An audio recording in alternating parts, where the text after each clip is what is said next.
I always prioritized working out. And I was very strict about it, about the fact that even now, even to this day, when I wake up in the morning, I work out 6 days a week.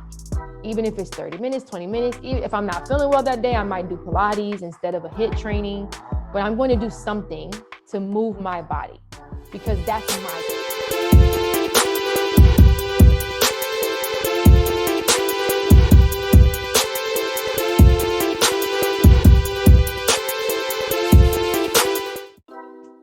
Welcome to Nutrition and Fitness Made Simple with me, Coach Cailah. This podcast is all about uncovering and simplifying the hundreds of health strategies to help you design the body of your dreams. Today's episode is all about how to balance health and success as a career woman. But before we get into that, Nutrition and Fitness Made Simple is brought to you by Design Your Body Academy. Design Your Body Academy is an online personal health and nutrition coaching program that provides private coaching to help you reach your individual goals, including weight loss and nutrition management. Check them out at www.designyourbodyacademy.com. All right, guys, so today's episode is all about the ladies. It's all for the ladies. We are privileged to have an author, a poet, and a world traveler, Stephanie James, on the podcast to help us understand how to balance health and success as a career woman. Welcome, Steph. I call her too, but welcome. What's going on? Thanks for having me. So excited to be here today. Absolutely. I'm glad I finally got you in. It's been 2 years. It's been a while, yeah. All right, so we're going to jump right in. So, all right, my first thing I want to talk with you about is what, in your definition, what is a career woman?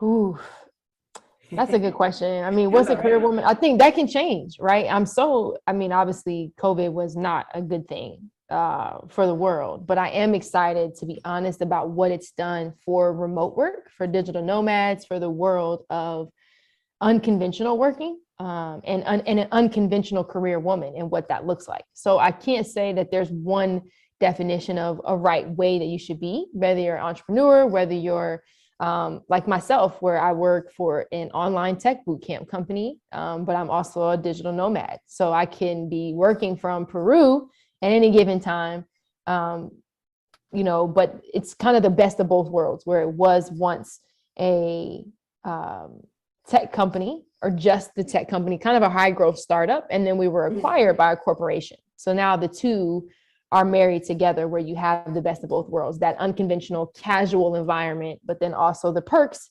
of the 401k and the benefits and things like that. So for me, over the years, the definition of a career woman has changed. Even working at a Fortune 50 company for 8 consecutive years, what I thought of that question 4 years ago has definitely differed at this point now, at this juncture. So let's talk about 4 years ago. Let's get that definition. Yeah. 4 years ago and then today. So career woman, 16?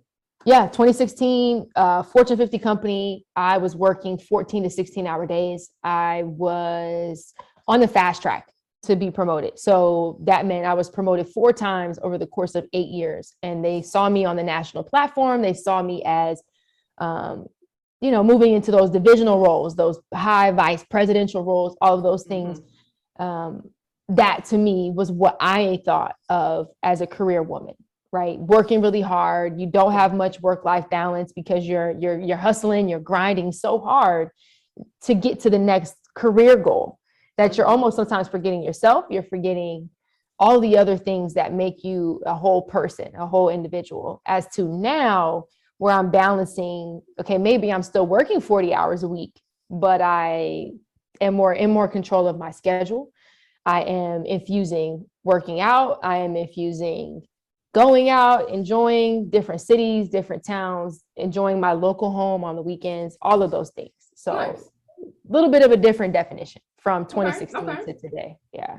So a lot of, since this is specifically for women, a lot of women would fit into, the 2016 step, right? That idea of career woman who is just constantly on the go, constantly hustling, constantly grinding. They may be C-suite, they may be on their way to C-suite, or they just might be a blue collar person who is really focused and hustling on their grind, With so many people today, what are things that you think the average career, focused woman really sacrifices in order to get where they want to be?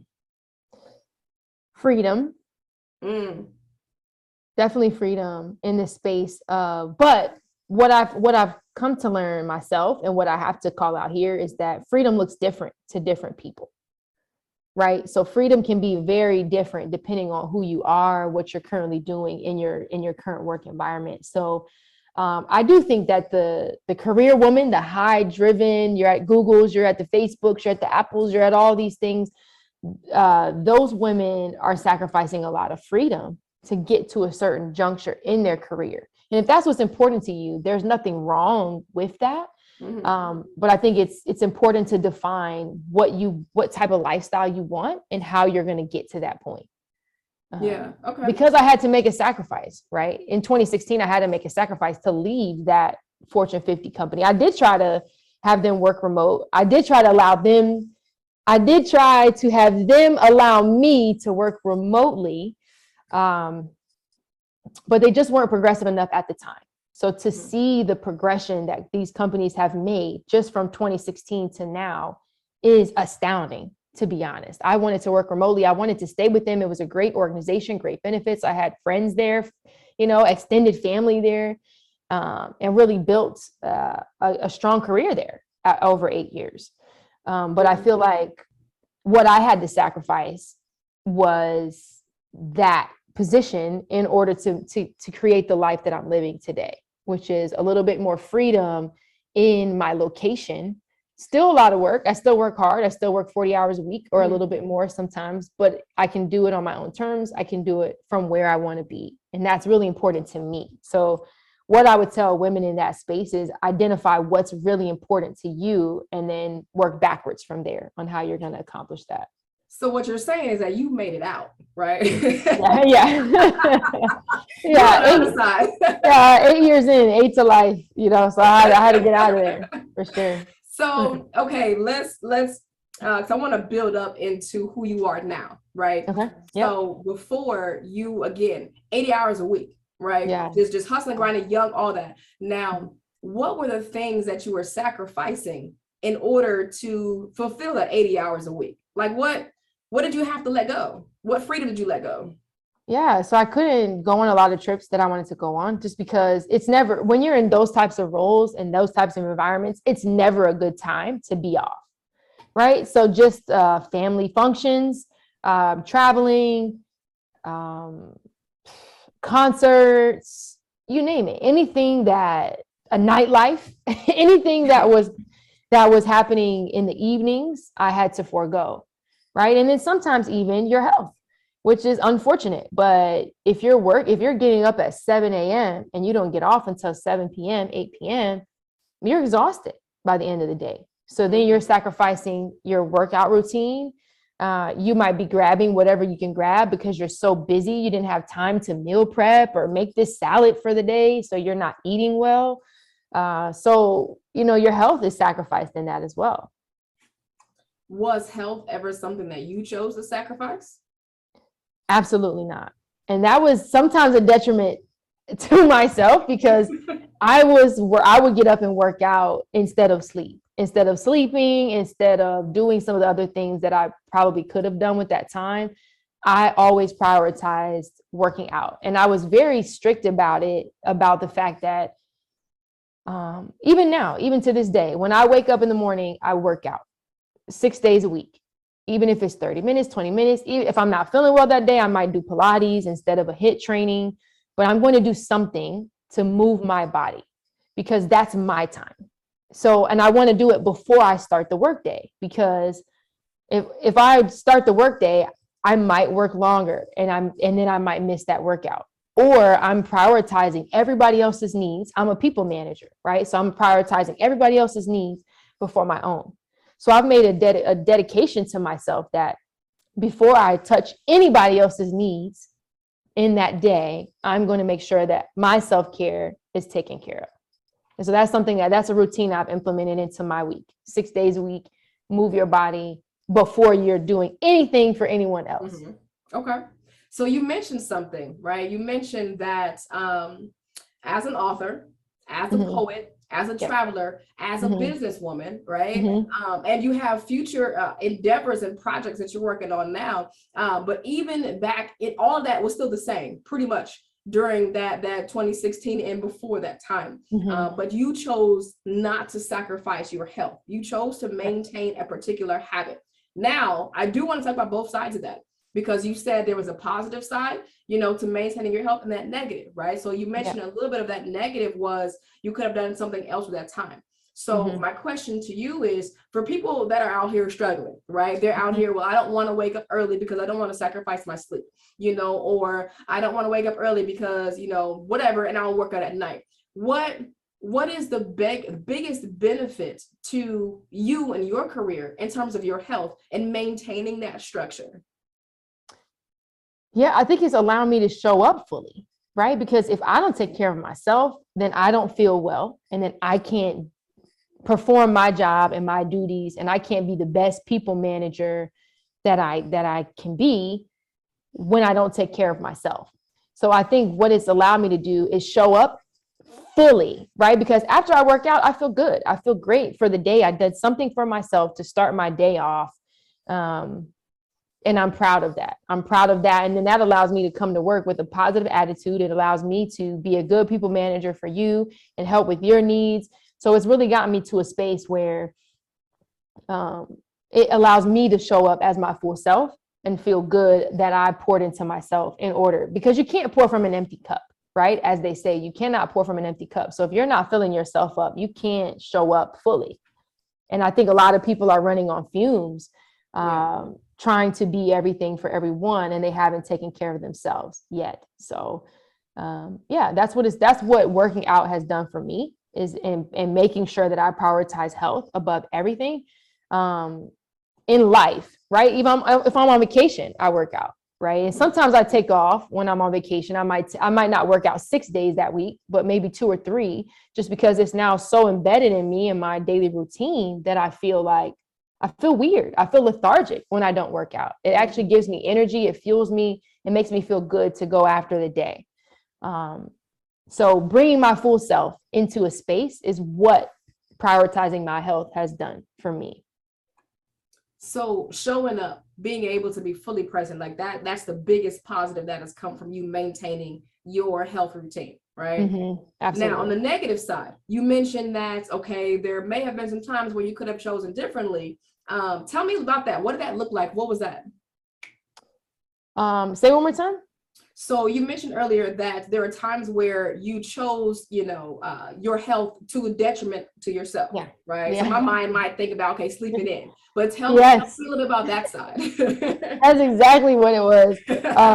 So maybe not sleeping as much, right? Because I'm working 12, 14-hour days. And then where do you fit in working out, right? So instead of sleeping more, getting more rest, which is also important to your health.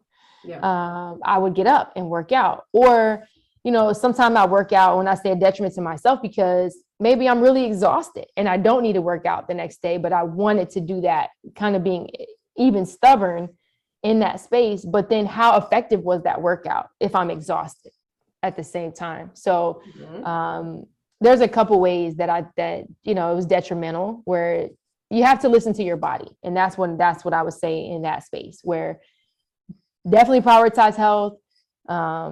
Make sure you're not pouring from an empty cup, but sometimes you need to, as I've gotten older, I've learned to listen to my body. Maybe I need to sleep in that day. Maybe I need to skip a workout or work out in the evening so that I can sleep in the morning that week. So it's just as important as it is to prioritize your health. It's also important to listen to your body. When your body says, hey, slow down. Hey, you need more rest. Hey, take some time to meal prep this week instead of working out. That's when you have to listen to it and give that balance.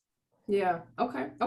So for those of you listening or watching, listening to your body, listening to yourself, listening to where you are, and also organizing your health around your schedule and vice versa can be a really powerful way to maintain your busy, crazy schedule and all of the requirements on your time, but also to helping yourself first, right? So we spoke a little bit about it, but I want you to go further into it. Who are you? Why are you here? Why are you awesome? Why did I invite you on this podcast? Yeah, I don't know why I'm awesome, but I mean, I can try. So, yeah, I'm Stephanie James. I go by Just a Vessel. You can check me out on Instagram at Just a Vessel 22. I am an international poet and singer. I've traveled to over 38 countries and counting. I have a travel TV show that I'm going to be launching next year in 2022 called Changing Tourism, which is going to be highlighting the BIPOC. For those who don't know, Black, Indigenous, People of Color is that acronym, but the BIPOC communities in different countries around the world. I'm very excited about that. I just was featured in Travel Noir and they talked about it and got the hype and the buzz going. So I'm really looking forward to doing that. The pilot episode is going to take place in Medellin in Colombia. And I really want to encourage people, one, to travel, one, to see the world. I think travel is the best life coach. And two, to give back, right? We travel, we do a lot of things when we're away, when we're abroad, overseas. But I also want at the end of every episode for people to have an opportunity to give back to the communities, to the neighborhoods, to the charities, different things that we highlighted in the episode so that it's purposeful as well, right? So you figuring out how to combine your passion and your purpose has always been important to me. So that's a little bit about who I am. I love to travel. I'm a nomad. I'm a poet, and I am, yeah, currently based in the States, and we'll see what comes next year as well. Dude, you just said so much. Like, that's so awesome. I get excited every time you tell me about all of your adventures, all of your things, right? And it's the reason why I wanted to kind of throw that in the middle of our podcast is because people need to understand that one, big girl jobs are stressful. But it's not the only option. You know what I'm saying? Like, stress isn't the only option. There are other ways to do it. A lot of times we see super successful people be extremely unhealthy. Yeah, absolutely. Like, you know, like they like why are we sacrificing this? You know, one of my passions is dealing with clergy and church folk, you know, in terms of their health. Like, these are the leaders of the Christian community, but we look terrible. You know, so having people in high power positions, in high leadership positions, you know, and high impact and high touch positions, you know, and having them to recognize that personal health is that salvation right there. You know what I mean? Like, that's a huge part to it. And I really loved what you said. You said that travel is the best life coach. Right. So I looked up a few things about, you know, how women can really create a balance between work and wellness. You know, one of the first thing that I saw was to prioritize mental health, right? And when you said travel is the best life coach, kind of talk to me about that. Like, how does mental health and travel, like, how can that really help a person looking to optimize their health, nutrition, and fitness? Yeah, no, that's great. A great question. And I think what it does for you, what travel does for you is expands your mindset. It expands everything that you've known to be true. It will change. It changes the narrative, right? It gives you a different perspective. And I always say it's not weird, it's different, right? It doesn't, just because it's not how you want it, it doesn't mean that it's bad or that it's wrong. It's just different. And so that's something that travel has taught me, is to get outside of myself. And that's why I say it's the best life coach, because you can hear about the politeness in London all day, but until you go and experience it for yourself, you really won't understand. And I think there's so many things that people can tell you. There's so many things that you can read about, but until you actually go and experience it, it's going to change the way that you think. It's going to change your perception. The other thing with health is that there's different health practices around the world, and that's really fun as well, right? To do some Muay Thai in Thailand, to experience the meditation practices that they do as Hindu in Bali, right? They're praying to their gods 5 times a day. The city smells like incense. It's amazing. So there's so many different practices that you pick up along the way that really change your perspective of what you've always been taught. Maybe you grew up in a Baptist church and that's all you know. And then you go and meet these beautiful people who are Buddhists or who don't think like you or believe like you. And it really opens your horizons. And that's the same with health as well, right? Like I said, Muay Thai is different. If you go into any park in Beijing, you're going to see the older generation doing Tai Chi, right? And it's cool. It's different. You're not going to see that in Philadelphia, right? Walking in the park. Right. So I really enjoy the fact that it just really expands your horizons, and it makes you more aware of what's out there. And it's like almost the more you know, the less you know. The more you know that you learn. Exactly. You're like, oh gosh, I don't know anything at all, right? Yeah. In this realm or this thing. So I love it. I love travel. I think everybody should do it. I know everybody doesn't like to do it, and that's okay too. I always encourage those people that don't particularly like to travel internationally to at least explore locally, right? Explore, go do a different class, do something different, see something different other than what you're used to. Nice. I like that. So for many people, their biggest reaction or their biggest obstacle to self-care, we're really talking about self-care. We're really talking about self-care. So their biggest obstacle is time. So they want to work more to get a promotion, to hopefully get them more time so that they can take care of their health, they can take care of their kids better, they can do this, that, other. Right. But in order to do that, they have to work more to do this. Yes. So you were in that cycle, right? Mm-hmm. You were in that 80-hour-a-week cycle. You got out. Yeah. So, twofold question, possibly three, right? So the first is, how can we dispel that cycle as a thing that we should continue? Let me just stop there. How can we dispel that cycle of, okay, I don't have any time. I want to get time, so I need to work, so I can pay the bills and get the kids here and then get a promotion so that I can get more time. But I don't have, so how do we dispel that cycle? Yeah, you have to, there's a couple of things within that. You have to be open to, once again, change. A lot of people don't like change and they feel very stuck in the space that they're in. Maya Angelou had a quote where she said, step back. Sometimes when you want to change something, you might have to come, this is paraphrasing, of course, but she's saying like, you have to come to a place where when you can't change something, you understand that you might have to leave it as it is, but you should always step back, change your perspective, look at it from a different angle, and then see if you can change it in a new way. And so what I mean to say is like, sometimes we get so stuck in just how things have always been that we don't think about how they can be. And for example, maybe you are a truck driver. You love driving trucks, but it just keeps you away from your family. You're always on the road. You never can, you're never around for the holiday season, things like that. And you're sad, but that's how you make money. That's how you make a living to support your family. So how do you then get out of that? Well, you might have to change your profession, right? What does that look like? There's so many different ways to learn now. I'm in a tech boot camp company. You can come and take a tech boot camp, learn web development in 6 months and change your industry. Then you can work remotely. You can be home for your kids' birthday parties. You can travel more. And I don't think the solution is always working remote. Maybe you're a nurse and you love people and you love your clients and you love your patients. Maybe you go into the research sector where you're more in the lab versus always having to interface with clients, and then clients, take a lot of time and energy from you. So it's not necessarily stopping what you're doing. Sometimes it is. If you hate your job, like I read a quote the other day that was like, why ever become an expert in something that you hate? And so many of us do that, right? We're an expert in things that we don't like.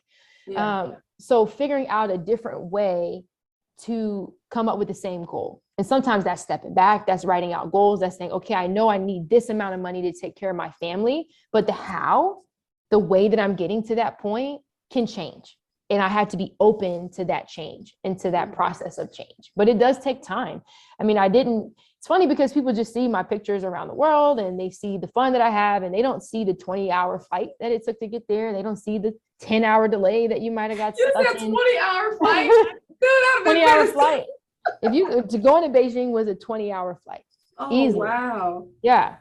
So people don't see that. They don't see that part of it. They don't see the planning that you did prior to. They didn't see that I worked for a Fortune 50 company for 8 years. So I took a jump, but it was a calculated jump. right? I'm not saying don't jump, but you also have to calculate, is the water deep enough when you make that jump? Are you going to swim? Are you going to make sure you don't hit the rock bottom? Like all of these things, sometimes you have to think through. You're not going to have all the answers to everything right away, but you do have to think through what your life is going to look like when you take those leaps. And then it is more challenging when you have a family, and it's not just your life, but it's other lives that you'd be affecting if you make these calculated jumps.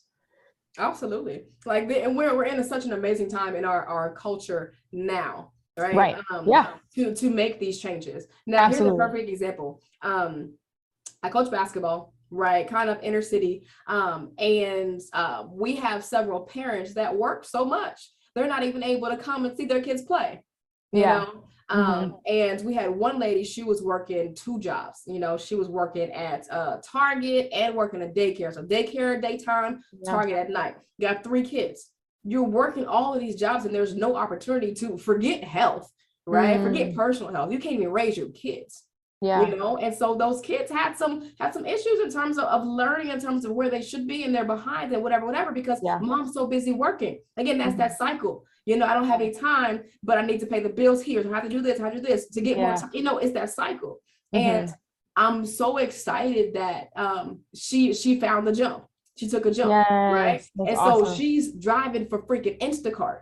And now she can go to the games. You know, now she has more time to spend with her kids. Now she can take a class or go outside and go walking or whatever else, and kind of focus on those personal aspects because of where we are in our society now. It's so much easier now than it ever has been before to focus on self, to focus on that care, to focus on time and that freedom. That's a huge word that you said earlier.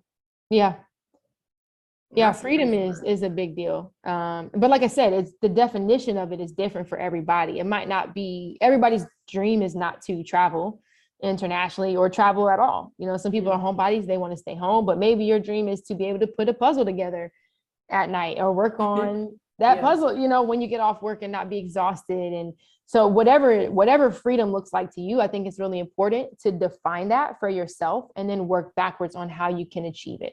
But being open to looking at it from a different perspective and a different angle of how you can make the change, because you might have to make some changes to get to that place of freedom. Absolutely. And loosely related, right? How do you prioritize your life? Like your tasks, your responsibilities, your projects, your health. Like, kind of give me the rundown of like what's most important on down to the thing that's not as important as the most important. I would say family is definitely first, right? If something's going on in my family, I'm going to make sure that they're taken care of financially, spiritually, mentally, emotionally, physically. I mean, I'm grateful being 35. I'm grateful that my family is here, right? Though your family gets on your nerves sometimes, they put the fun in dysfunctional. It is a blessing to be able to care for them. So I would say priority is definitely my family. Second, and I want to increase in this area too, is my spiritual walk. After I work out, I do yoga and I do meditation. I've gotten into like the Tibetan singing bowls and just taking time for gratitude, right? I wouldn't say I'm as religious as I used to be, but I'm very spiritual and still value a relationship with something bigger than myself, which I say God. You might call him Allah or universe or however you prefer. But for me, you know, my relationship with God is very important. So that's something that I infuse in my day. And I try to do it after I work out, because I know I'm going to work out, right? 6 days a week. So after the workout, do some yoga, do the meditation, do the singing bowl. And it really does show up in an amazing way when you just take time to pause and be grateful. Like they say it all the time in these self-help books, but gratitude is humongous for your day-to-day life, and just making sure that you're taking care of yourself. For self-care, gratitude is a huge proponent of making sure that you're well. Because it's hard. It's hard to be mad. It's hard to be sad. It's hard to be depressed. It's hard to be anxious when you're being grateful. And so it's taking time to stop and do that every day. It reminds you of all of the beautiful things in your life. So definitely family, friends, God, working out. And then I would say travel and all of the recreational stuff is after that. Definitely it's like a close second, close third in there. But If I had to forego that, for the other things above it, I would. Well, I guess it's such a blessing to be able to be where you are, but it did not come just from the sky. Like you worked, and you're still pushing, and you're still in that ability. You still have that opportunity to push further. Mhm. So I definitely commend you. I want to be Thank like you. you when I grow up. I'm trying to be like you. So tell me, what are some key tips or key takeaways that our listeners can grab from this conversation? Yeah, number one is freedom, defining what freedom looks like for you, and then working backwards from that. Like, what is your ideal life?